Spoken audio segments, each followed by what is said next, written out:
Hi there. Well, living with a teacher, there are 3 words that must not be spoken between the middle of June and the middle of August.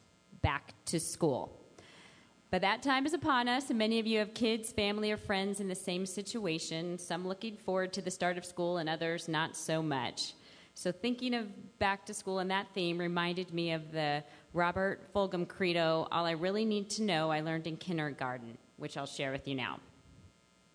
All I really need to know about how to live and what to do and how to be, I learned in kindergarten. Wisdom was not at the top of the graduate school mountain, but there in the sand pile at school. These are the things I learned. Share everything, play fair, don't hit people. Put things back where you found them, clean up your own mess, don't take things that aren't yours. Say you're sorry when you hurt somebody, wash your hands before you eat, flush. Warm cookies and cold milk are good for you. Live a balanced life. Learn some and think some and draw and paint and sing and dance and play and work every day some. Take a nap every afternoon. When you go out in the world, watch out for traffic, hold hands, and stick together. Be aware of wonder. Remember the little seed in the styrofoam cup. The roots go down and the plant goes up and nobody really knows how or why, but we are all like that. Goldfish and hamsters and white mice and even the little seed in the styrofoam cup, they all die. So do we. And then remember the Dick and Jane books and the first word you learned, the biggest word of all, look. Everything you need to know is there somewhere. The golden rule and love and basic sanitation, ecology and politics and equality and sane living. Take any one of those items and extrapolate it into sophisticated adult terms and apply it to your family life, or your work, or your government, or your world, and it holds true and clear and firm. Think what a better world it would be if we all, the whole world, had cookies and milk at about 3 o'clock in the afternoon and then lay down with our blankies for a nap. Or if all governments had as a basic policy to always put things back where they found them and to clean up their own mess. And it is still true, no matter how old you are, when you go out in the world, it's best to hold hands and stick together. Have a great week.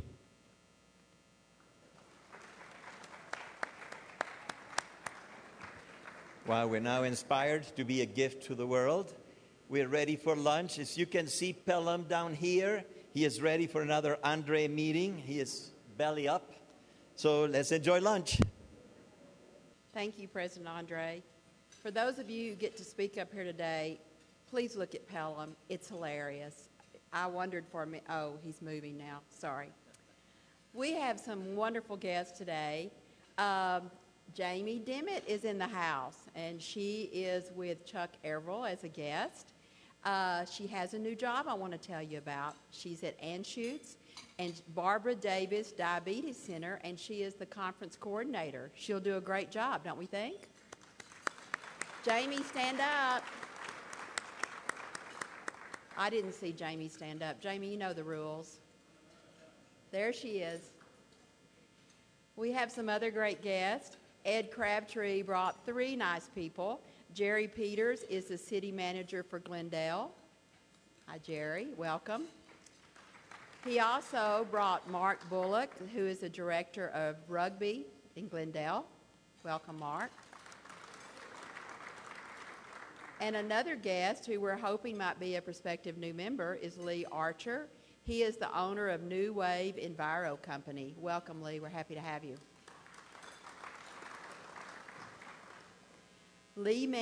Did Lee Mendel make it today?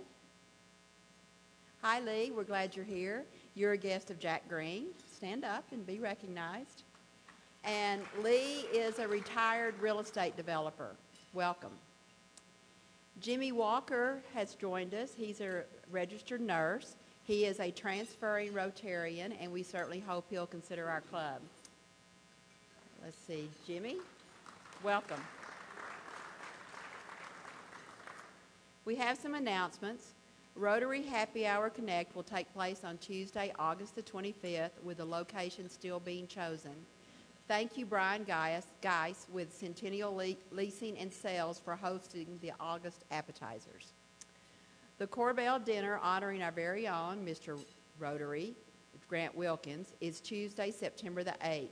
Past club president Jim McGibney is putting together Rotary Denver tables So please see him after the meeting if you would like to attend.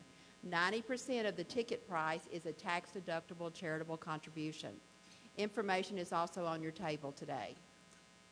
Keep your eyes out for registration for our Wild Animal Sanctuary Rotary Family Picnic on September the 19th, which is going to be emailed at the end of today. This will be in lieu of our meeting on September the 17th. Space is limited, so don't delay in getting your reservation made before the September 6th deadline. The Rotary office is moving, and that's going to take place on August the 31st. Larry Gloss is coordinating this effort, and volunteers are needed for the current pre-move preparation, such as sorting through boxes as well as packing boxes on Friday the 28th and possibly through the weekend. Please see Larry or Darlene after the meeting if you can help us out in any way. Also look for a list of Rotary giveaways in the next keyway. Pam talked a little bit about back to school, which is an exciting part of August, and also football is an exciting part of August. Can't wait for the game tomorrow night. And so I have a couple of football facts I'm going to share with you. Did you know that of the 3 hours in an average football game, the ball is typically in play for only 11 minutes? Also, did you know that the last scoreless NFL game was in 1943 when the Detroit Lions and the New York Giants battled it out to a 0-0 tie? And then one thing else, when Pam was talking about teaching kindergartners to flush, during the Super Bowl halftime, there are an estimated 90 million toilet flushes. That's equivalent to 180 million gallons of water flowing at one time, which is the equivalent of 3.5 minutes of flowing water from Niagara Falls. So there you have it. Go Broncos.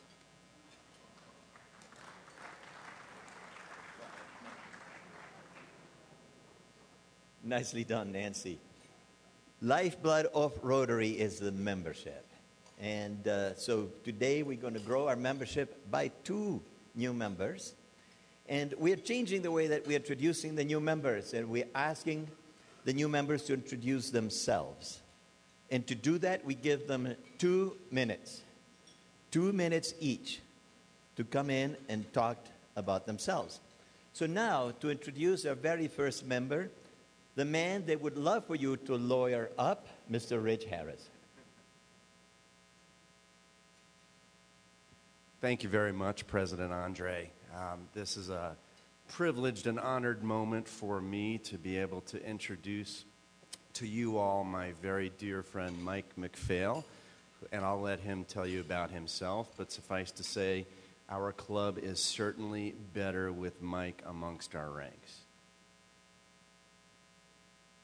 Thanks, Rich. I just want to start by telling everybody how pleased I am to be wearing the red badge today. I am a Colorado native and a Boulder High grad who went on to law school and worked for the federal government in Washington, D.C. For a number of years before moving back to Denver in the mid-'90s, where I worked in the Securities and Exchange Commission's office here in town for 11 years. I went into private practice in 2005 and started doing the work that I continue to this day, defending clients in government investigations and involving myself in shareholder lawsuit defense. So I'm currently a partner with Faegre Baker Daniels, the former Faegre and Benson firm. I've been there since 2012, and I just want to say that I thought at the onset when I started hearing from Rich about how great Rotary was, that it would be a fantastic opportunity to get to know members of the Denver business community better.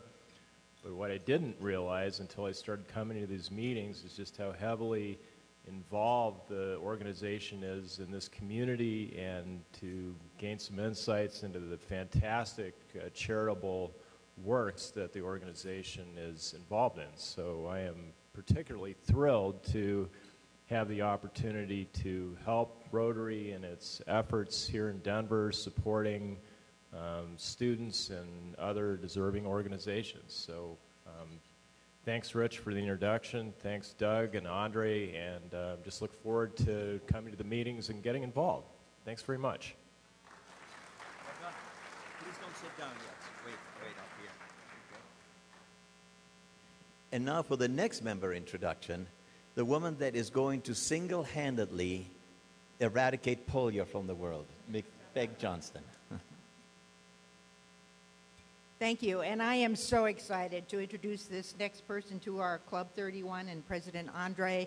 I've been after her for many years to join Rotary. Her name is Ann McGeehan. She's a wonderful friend and neighbor, and I'll let her introduce herself. Ann. Thank you, Peg.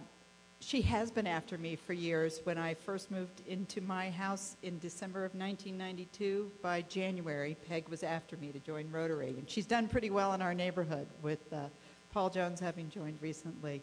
I'm Ann McGeehan. I have been an attorney for, I won't tell you how many years, but a lot. And I've been a state legislator. I am very passionate about health care reform and access to health care. I'm happy to tell you I chaired the health committee, and one of my members was fellow Rotarian Sue Ryden, which also helped get me focused on the fabulous works of Rotary, as Mike was talking about. I have more interesting things in my life, though. I love to fish. I fly fish and backpack. I happily have a new knee, so I can ski again. But I'm pretty passionate about my organic garden in the back, where we feed at least 2 families, maybe 3 a summer. So out of that, I also then love to cook. So that's about me, and I'm just so pleased that you all have invited me to join your group, and I'm very happy to be here.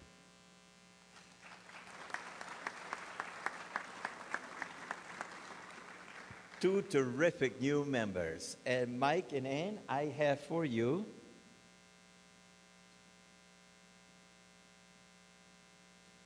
folders with what it means to be a Rotarian, and your Rotary pins, which I hope you will wear with pride. And remember that in Rotary we have a 4-way test. And walking through life, living the 4-way test is our expectation from our fellow Rotarians. We look forward to your participation in helping us get Rotary to get to a new level of relevance. Welcome to the club.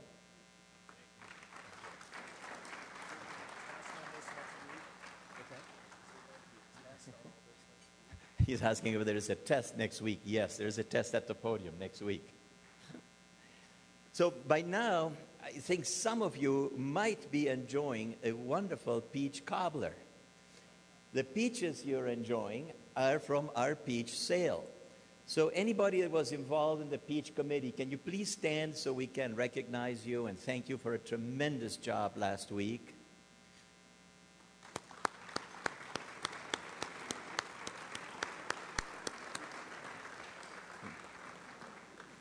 With all these peaches, this is the one time of the year that I'm truly regular, so it's wonderful to have them. It's probably more detail we want to have.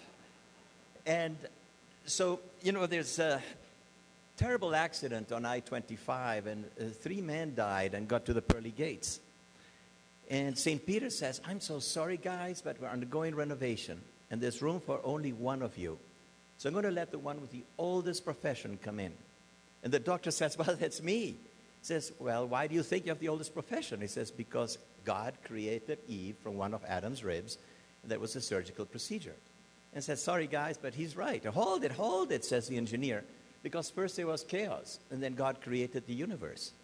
So therefore, that was an engineering feat, and St. Peter says, sorry, Doc, but he's right. And the politician says, wait a minute. Who do you think created chaos in the first place? So to introduce our speaker on the theory of chaos, Mr. Ed Crabtree.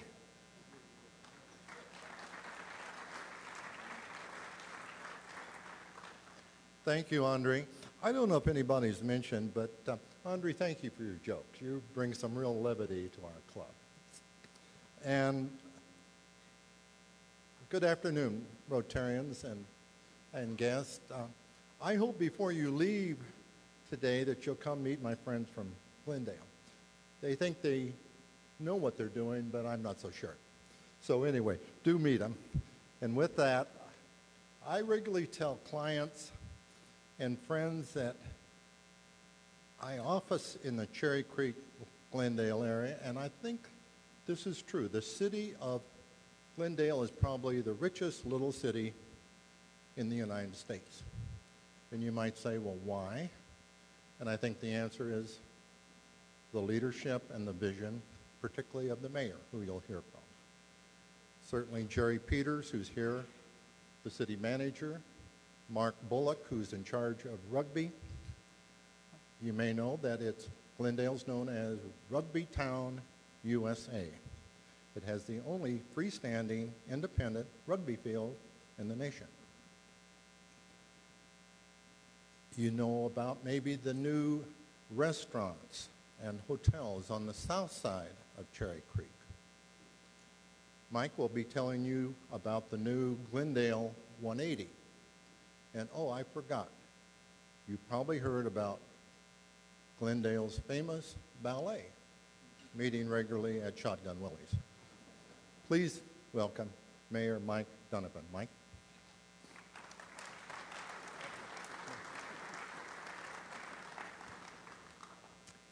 What a great gathering of people, and what a great cause the Rotarian cause is. And to see this growing is wonderful. Now, you've got to remember something about politics, especially since we're in this political season. If someone is running for office, don't vote for them. Probably want it too much. And that brings me to how I got into politics in a very, very unlikely way. I played a little football at UNC and then signed with the Denver Broncos in 1976 and again in 77. And now I'm taking a look at the old guys I used to play with, and I'm thankful I was injured early rather than getting thumped so many times in the head. Some people think I actually did. Well, I decided to do this thing. I'm going to grow a beard. It was black then. Long hair and a ponytail, trade my house for a sailboat, and leave. So I traded my house for a sailboat and ended up in the British Virgin Islands. And all of these decisions you make in your life end up providing you with things you could not imagine will occur in big ways later. So one afternoon, a little British fellow, walks down the dock and knocks on the hull of the boat. He says, "Right, mate, you fancy a game of footy?" I said, "Do I fancy a game of rugby?" "No. That's football without pads." I knew nothing about rugby. He said, "Oh, nice. It's a bloody shame. You look fit." I said, "Yes, and sane as well." My view of rugby was totally different than what rugby really was. What got me to play that game was what he said next. He said, "We're going along to the warship to have a piss-up, a drink, with the Royal Marines." I said, "What have the Royal Marines got to do with it?" "We're playing them tomorrow." "You're going along to have a sing-song and a drink with your opponent." "Right. On that warship, the HMS Cardiff." I've got to see this. Now, in football, we weren't trained to do anything with your opponent but defeat them. That's a very bad zero-sum game concept in life, because eventually we're all on the same team, not opposing. And those of us in our 60s or some of us in our 50s all understand, and older, that we're allies in this great game of life, and it is a marathon, not a sprint, and it's not a zero-sum game. So the next thing he says to me is, "Have you got a blazer?" I said, "You're not telling me you play rugby in a blazer?" He says, "No, mate. You've got to wear a blazer. The governor will be there, the captain of the ship." And so there I am with a borrowed blazer singing Why, Delilah with the Royal Marine Corps. And the next day, having come out of the NFL, a little bit of an ego, I was destroyed by these guys. Because football is a game of inches where you smash into each other. It's a coach's game. They tell you what to do. It's not a decision-making game in life at all. In rugby, There are 15 men on either side, and you run, and it is a game of possession and passing, and like life, you don't know this until you play.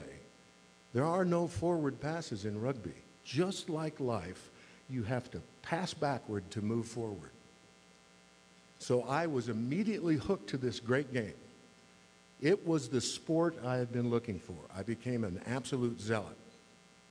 Well, I also owned a bar and had the sailboat and worked as a scuba diver. I was living the Jimmy Buffett dream until one day I look across this bar and I coined a little phrase, Ames disease. I am coming down with Ames disease. Acquired island mentality syndrome. If I don't get off this rock, I'm toast. Because the strange thing about paradise is when you're moving through paradise and don't see any of it, you shouldn't be there any longer. So back I come. Went back to school, and this is getting us to the politics in my life, another strange thing you think would never occur. Well, I grew up in Golden, Colorado. My family came here to Ray, Colorado in 1879. So I meet a woman at a Christmas party in 1994. And she said, "What's your last name?" Dunafon. Spell it. D-U-N-A-F-O-N. Do you know a man named Skeets Dunafon? And I'm thinking, oh, God, this is my sister. My father was a real rounder. This guy went up and down it. He was the first Marlboro man on TV, and his brother as well. They were professional rodeo cowboys. She said, my mother loved him. Now I'm really going with the sister thing here. Her mother dated my father in the 40s. Well, we added up the months and we're safe. We started dating. She's got an old homestead by Red Rocks. It used to be, you go to Matthews Winters Park, some of you have been there. The Matthews families and Dr. Winters donated that land to the open space. So I'm picking her up at this old farmhouse. They still have 40 acres there. 3 months in, she said, a politician is trying to put me out of business. I said, well, what, you're ag zoning? I mean, I know they're going after ag zonings. Just get a llama, buy some chickens. I mean, sell some eggs. She said, no, I didn't tell you something. What? I started in 1982 and still own and run Shotgun Willie's. I've been dating the owner of a strip joint for 3 months. She said, I would never tell anybody because you'd get the same reaction. You'd never know who liked you or not. I said, well, what's the problem? She said, well, they're trying to make us have lights like Target, tip boxes, tip poles, and they've dummied up a whole bunch of statistics from a Skid Row study in Detroit in 1959, and I don't know what to do. I said, well, I've got to admit something to you. The only thing I know about Glendale is in 1974, I borrowed my college roommate's brother's ID to get into the sports page in Glendale and promptly got arrested, which makes me much different than most politicians. I started out in jail. Most of them end up there, as you well know. So that gave me the alias of Alfred E. Venditti Jr. Of course, they didn't find out that I wasn't Alfred E. Venditti Jr. for 3 months when they went over to Al's parents' house and arrested him. He's still looking for me. So what was the solution? You could hire lawyers and fight constitutionally till it was over, or you could politically act. So what did we do? We started a little organization called the Glendale Tea Party, way before anybody else thought of this Tea Party concept. Registered it in Colorado, and there goes Debbie with 40 of the prettiest girls you've ever seen, free beer tickets, and voter registration cards. Door to door. Quadrupled the voter rolls, and 31 days later threw 3 city councilmen out of office. A fourth was so exasperated by this stripper brigade, he quit. So now we had control of the city council with not a clue what to do. Well, business people say, how many employees do we have? How many employees do we need? So we promptly cut the city staff in half. And then a few years later, got rid of the fire department, traded them off to Denver, much to the chagrin of the fellows in the Barca loungers with the remotes. Death threats started coming in. How are we going to rebrand our city? What is the idea behind all of this? Well, the idea, as it turns out, was America. The concept that you can be free, you can walk down the street with a beer in your hand, you can be expected to act like a citizen and respect the other persons around you.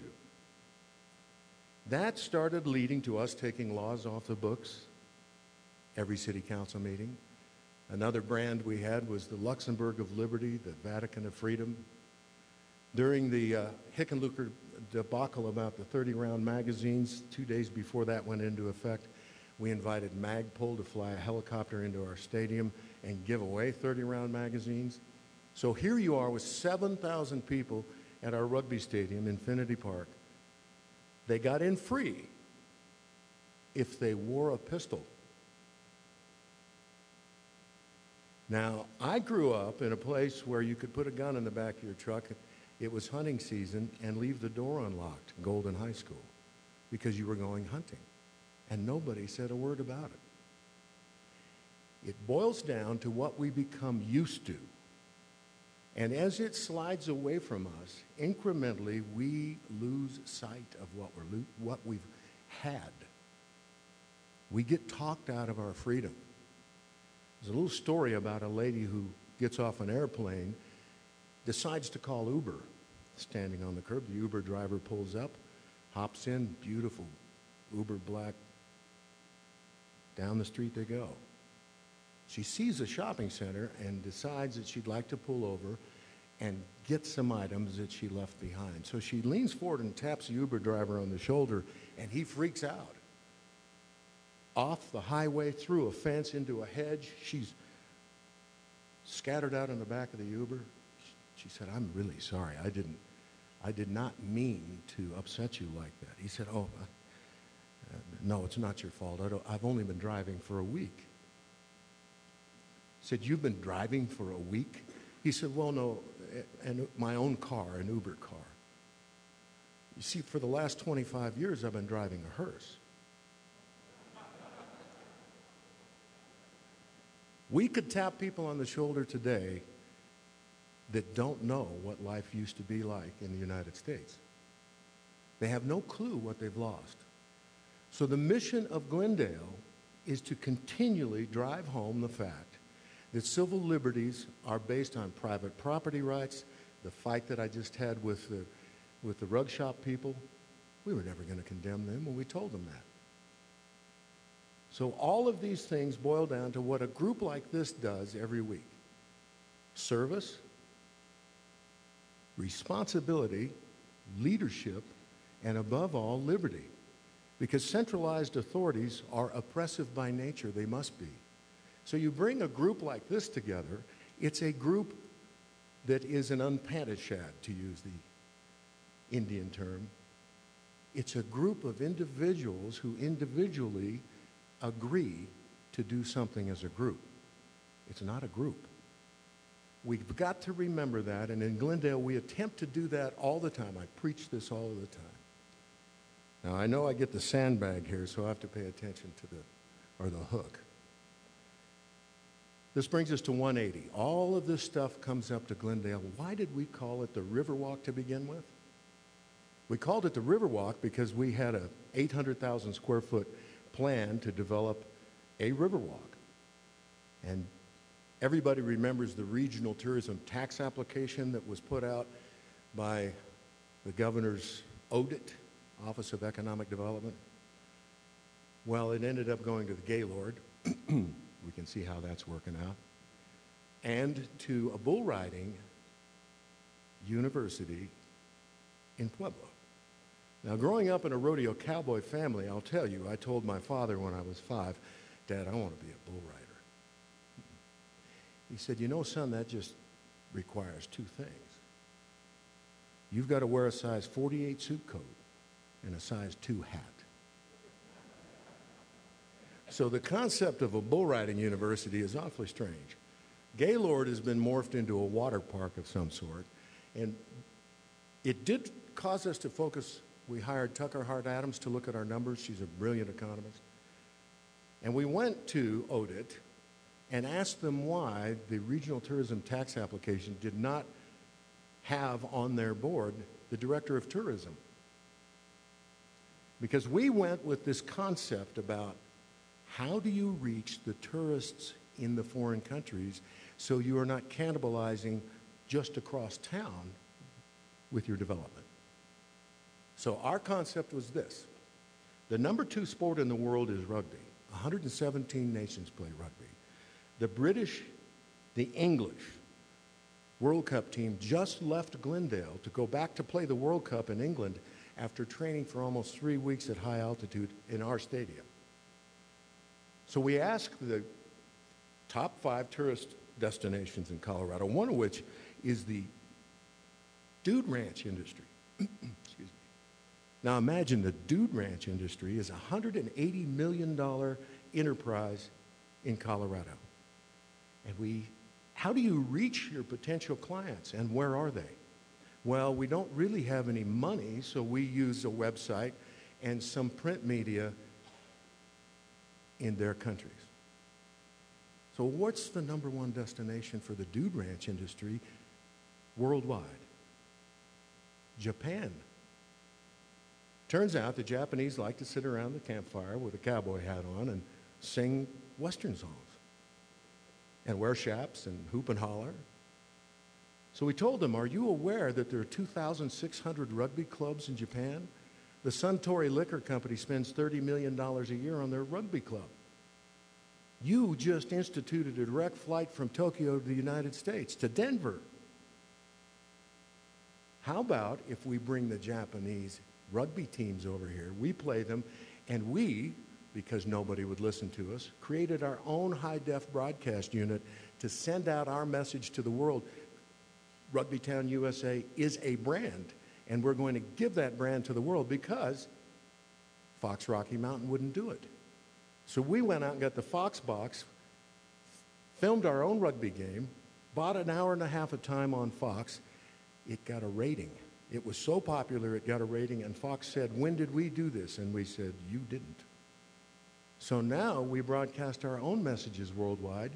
In our final, the Pacific Coast Rugby Championship Premiership, we went out to 110 nations, Glendale, Colorado.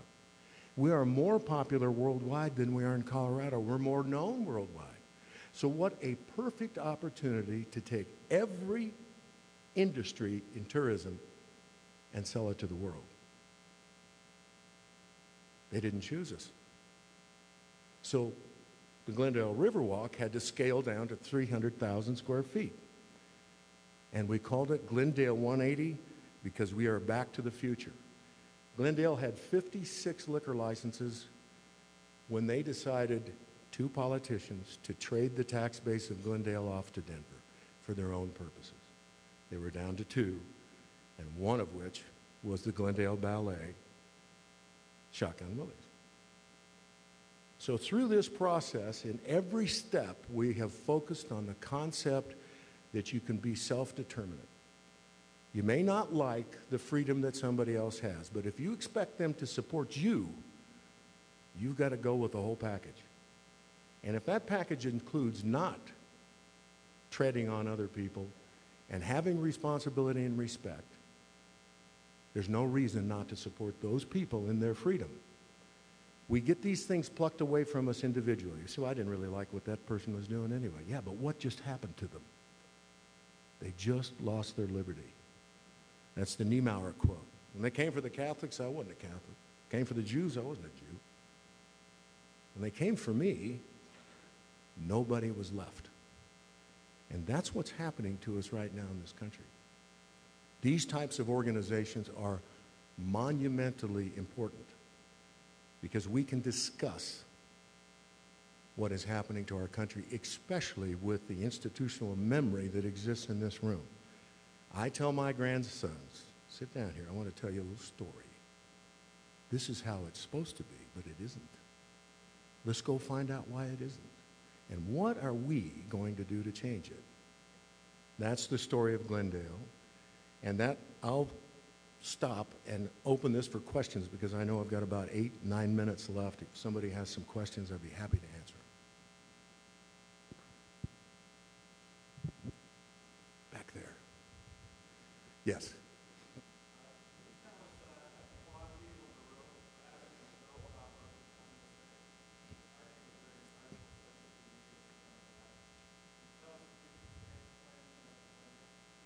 Yes, Rugby Town USA came about because Mark Bullock and Mark started the U19 national program, and I had a son playing on that team, and I had played.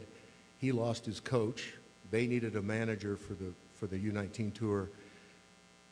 This game is not a zero-sum game. It is a community-building game that anybody can play because it requires a pair of shorts and a ball.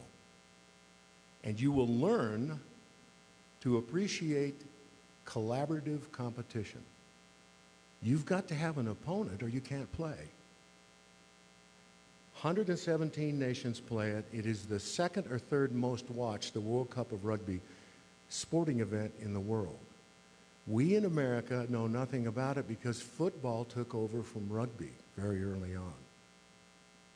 So no one had taken the world's number 2 sport and branded it as their own. We did. Because we knew what was out there. We knew the potential of this great thing, and we were also watching what was occurring in American sport. You've got a college graduate doing a post-game interview that can't use a polysyllabic word. A dribbling idiot with a degree from a fine university.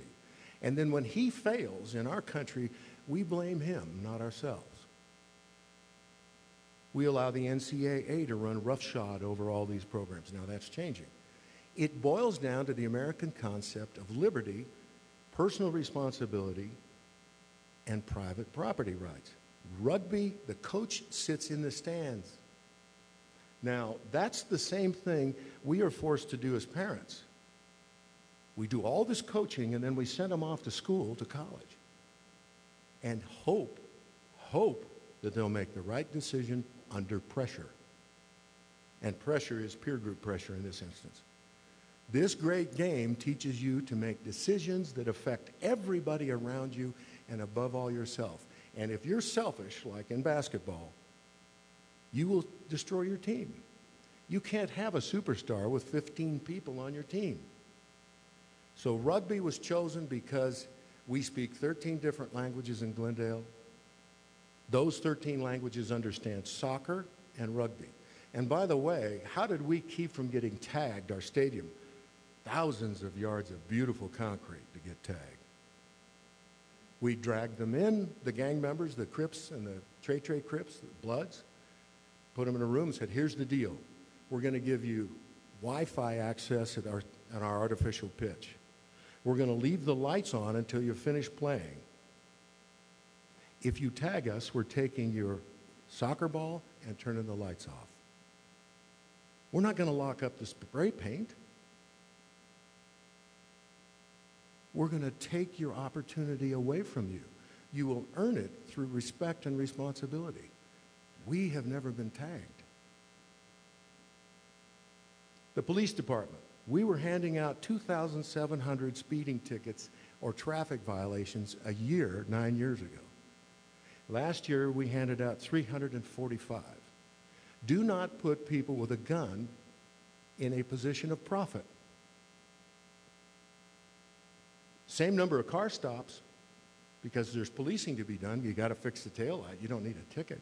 You rolled through the stop sign. Please come back and shop with us. So that's the whole concept. It revolves around the rugby idea. Anybody else? Mr. Mayor, thank you for being here. Good rugby player right there. Marcus, good to see you. Congratulations on your recent marriage. Thank you. Well, see, we've been together 21 years. We figured it was time to stop the probate possibilities. As a resident of Glendale and a former Raptors rugby player, I'm interested in what's happening in my community, and I want to be a part of it. As of June 19th of this year, the SEC authorized Regulation A+, which allows to raise up to $50 million a year through crowdfunding. And what I want to know from you, and this isn't the first time I've asked you this question, and it probably won't be the last, would you consider using crowdfunding to as a financing option for Glendale 180? Marcus, say again, consider using crowdfunding? Crowdfunding for the development of Glendale 180. Yeah, one of the issues associated with that is the tax code. We initially put together tax-exempt financing for Infinity Park. And by the way, I'll just diverge for a second. Infinity Park, we got the name because we're trying to figure out how to change the signage. So I'm looking at the 4 Gs, which is the symbol for Glendale. So well, suppose we put those 2 Gs in the middle together and just tied them together. It would look like a sign. So we didn't have to re-sign. We saved $370,000 by just making the middle one an infinity sign. And that's how it got its name, to save money. We were a tax-exempt organization with the bonding, and we did a lodger's tax. We went out and told the hotels, you're at 40 to 50% on the weekends. You can't fill your hotels on the weekends. We want to do a lodger's tax lower than Denver's, and we want this to be part of the build, along with tax-exempt bonds. They said it'll never happen. Well, this week we have the Rugby Town Sevens, and I'm inviting the entire Rotary to come out, and I will set that up 3 days, Friday, Saturday, and Sunday, the biggest sevens tournament in the United States, one of the best in the world. It's a Rugby Town Revy 7. Our hotels on the weekends are booked at 91%. Our property tax has doubled. Now, we didn't do that by going out and giving money to people. That's when you're redistributing wealth. That is a tragic mistake made by the communists and the socialists who call themselves America. They aren't. This is a rotten affectation of what came out of Otto von Bismarck's Germany in the 1800s. So did the public school system. So did the pension system. So did all the failing systems we're doing. They all came out of Otto von Bismarck's Germany. Lead. Set the standard. All of the apartment buildings in Glendale are guts to studs rehabs. People have come in and bought them and fixed them. The good old American ethic. So we actually made the mistake of being tax exempt, Marcus, and we can't use crowdfunding as a city. We were tax exempt, which prevented us, and the IRS, the geniuses at the IRS, from selling the naming right to our stadium. So we had to petition the IRS to become taxable. I don't know if they've ever seen a petition like that before, but they were quite happy to comply. So we're still looking for a naming right, but now under the IRS code, we can actually name our stadium when we find someone who wants to ante up the money. So the crowdfunding, we're precluded as a city from using that as a mechanism. Individuals aren't. Crowdfunding. Anybody else?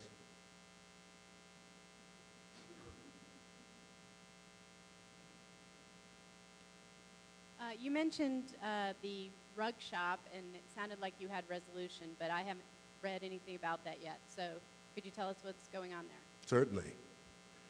We started working with the Colge family, MAK Investments, in 2006. Now, we used a technique that is used by lots of cities, and I think very poorly. There's a book called The Grasping Hand talking about the tragedies of eminent domain. In 2004, we blighted 174 acres of our 369-acre town because the politicians had devastated Glendale. So you set up blight, now you're able to use the taxes based on an increment. It's called tax increment financing. You don't take taxes from other jurisdictions. You leave the base in place, and they still get the base. Even our legislators don't truly understand it. Well, the school boards and all of the library districts start to squeal, you're stealing money from us. Well, in the case of Glendale, we pay $8.6 million a year in taxes to the Cherry Creek school system, and we have 180 students, so figure that out. Cradle to grave, Harvard, PhD, whatever you want, you just hand them the check. Well, in 2004, we blight this property. Mr. Colge, who was a fine old gentleman, came to me in 2006 and said, we love the idea of the entertainment district. How do we get involved? We're going to buy this property and speculate. So we dealt with them for a very long time, having them help us design the district because they owned 6 acres, 3.8 acres of which was not in the floodplain. So they overpaid for their property. The old fellow died, and his daughter and son took over and came to us and said in a meeting 2 years ago, we told them we have to value the property at some level. If we don't value the property at some level, we can't make this happen. So they said, we want $20 million for our 3.8 acres, which is 6 times the value of the property any place in the district. I said, well, what do we do with that? This is what the public doesn't know. We offered them $8 million cash for their property. We offered to buy the 4-mile historic bar that was for sale, the house next to it, deed it to them, give them all of the property tax increment for 18 years left in the Urban Renewal Authority, and 2.5% of the sales tax in the entire Riverwalk district, amounting to $19 to $35 million over the period of the URA. They turned it down. They came back to us a year later after Rite Aid's under construction, and they said, can we have that deal now? I said, how do we do that? It's been sold. We have to go to the appraisal process. So then they marched on City Hall with the Oath Keepers and the Institute for Justice calling me every name in the book, and they put up a hashtag hypocrite Donovan, and off we went. So the appraised value was $11 million. We said, here's your $11 million if you want it. If you don't want it, we will not condemn you. We'll carve you out of the district. Now they're begging to be in the district. They're also saying they're going to build without any of the building codes or any of the restrictions of the district. That's the true story. So we'll see how that plays out. But they weren't condemned, and we never were going to condemn them. I'm getting the hook. Thank you very, very much. I appreciate you having me. And keep up the great work.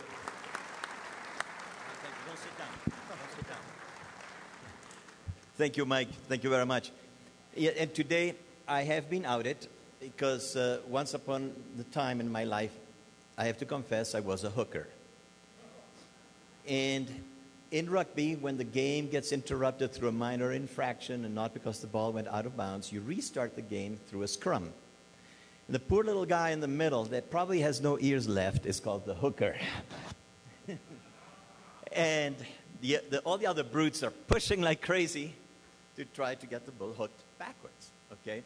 So thanks for sharing with us today.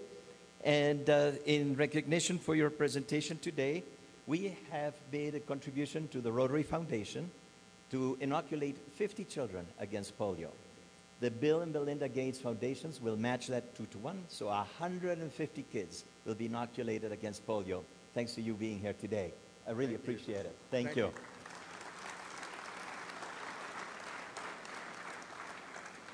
If I can ask our new members, Mike and Annie and their sponsors, to please start to get their way towards the door so you can greet the members on the way out. Next week, I'm going to lead. And so next week, if you want to be served a lunch, you will have to bring a gun to be a part of this club. Now, if you're ready for this, okay, I'm also going to tell you then, Annie, go get your gun. Okay, sorry. Oh, boo. So next week, our speaker will speak to us about the Wild Animal Sanctuary. And it is a fascinating talk about how these great carnivores are being protected in the state of Colorado. On the 19th of September, as has been announced by Nancy, we will have an outing there on that Saturday. And we ask that you, A, register for it so we know you're coming, but B, as many of you as possible, carpool. Why do you think we want you to carpool? fellowship. Well, the real reason is that in case that you get eaten by an animal, we don't have to bring your car back, okay? So we hope to see you there. Now, every day we have to make some tough decisions. We run our businesses, we run our homes, and there's some tough decisions that have to be made. And if you always look hard and dig deep inside of yourself, you can find a way to build better understanding and better friendships through your creativity. So be a Rotarian as you make decisions, and remember the 4-way test. Thank you for being here. See you next week.